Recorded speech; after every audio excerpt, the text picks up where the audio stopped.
From its very first episode, I absolutely adored Kaiju number 8. At the time of writing, we're only 6 episodes in, and this is the most invested I've ever been in a shounen series, and I mentioned on Twitter just how I thought how it's miles and miles ahead of the storytelling shown in other anime like Jujutsu Kaisen. However, what makes it a Christian anime is this desire for the individual to be aligned with one's purpose, and in working out that calling through strength and perseverance. So the two passages that I feel led to center this review around are Proverbs chapter 12 verse 11 and verse 24, that those who work their land will have no food, but those who chase fantasies have no sense, and that diligent hands will rule, but laziness ends in forced labor. It is this Christian view of work that underpins the motivation for the main character of this anime. As a child, young Kafka Hibino made a promise to his childhood friend Mina Ashiro. With their hometown being destroyed in the background, they both vow to stand side by side with one another to eliminate every kaiju in order to prevent this pain, suffering, and immense destruction from ever occurring again. Did I mention that this world is full of kaiju, by the way? I'll go into it into a little more detail later in this video, but this is a world in which the active threat of kaiju is constantly monitored for, with evacuation systems set in place and a dedicated division specialized in eliminating kaiju. Mina has ended up fulfilling that childhood dream from so long ago, being promoted to the highest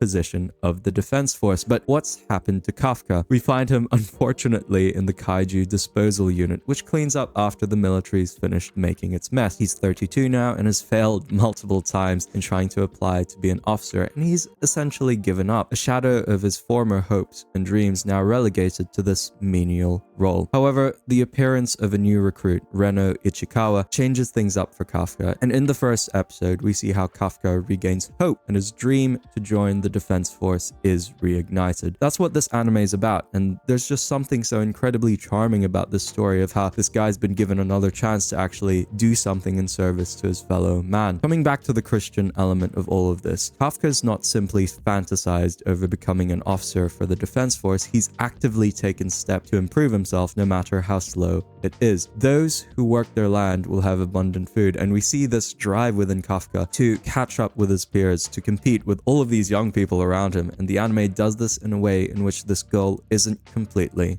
unattainable. It's not just a story which inspires the young person to not only dream big, but also to create a plan in a way that this becomes achievable. However, it also brings hope to the older individual who may have all of this experience built up so that one can be later relied upon as a support member of a team. Yes, he's also got this superpower he's been gifted that could absolutely elevate his status, but he aims not to rely on this new trait that he's been given. He wants to play impartially, not relying on any unfair advantages, whether it be his supernatural ability or his personal connections with Captain Ashiro. Kafka instead utilizes all of these things that he's learned to engage in this active service. Of course, it's not true in everything when it comes to our own lives, and we as Christians should be more sensitive to what God's will is for our life, and our personal ambitions, goals, and dreams come secondary as having been informed by what God wants us to do. If God is preventing us from achieving a certain objective, it could mean that he has something better for us, which is certainly true in my own testimony,